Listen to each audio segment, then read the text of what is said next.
Okay guys, Drew Murphy here. I want to talk about box jumps today. And there's a few things I like to look for and see when we're landing on the box for any box jump variation.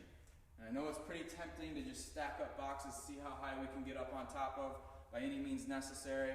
But if we want to train box jumps effectively and safely, there's some certain things we want to do, what we want to look for. So first thing, we want to make sure we actually stick our landing. If I just get to this box, I get up, and then I have to pop back down to the ground, that's not sticking the landing. I should be able to dismount, come down off of that box in a controlled, graceful way.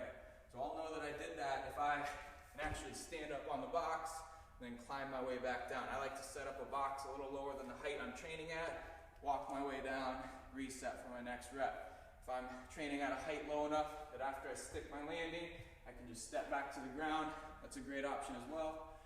Last resort, if I don't have boxes to step off with, maybe I've worked up to a high enough height that I can't just step back to the ground, what I at least like to do is try to unload the body, unload the legs a little bit by pushing into the box. So stick our landing and then reach for that box, kind of push into it as I'm hopping back to the ground.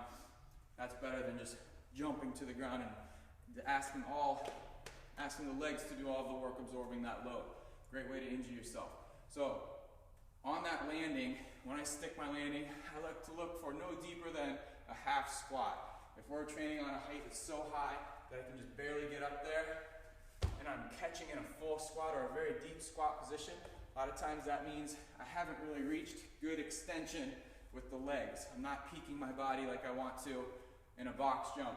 Really just got up a little bit, and then I began to rearrange the angles of the hips and the knees to catch up on that box. And that's not what we're after with the box jump either. And then the last thing, we want to make sure we remain in good positioning at the hips, the knees, the ankles on our landing. So we want to be here, we don't want our knees to cave in, don't want our arches to collapse. We want to keep our glutes turned on, so really keeping a good strong arch, keeping our knees pulled out so our hips can help absorb that landing force. And from the side, I don't allow my heels to peel up and my weight to shift forward.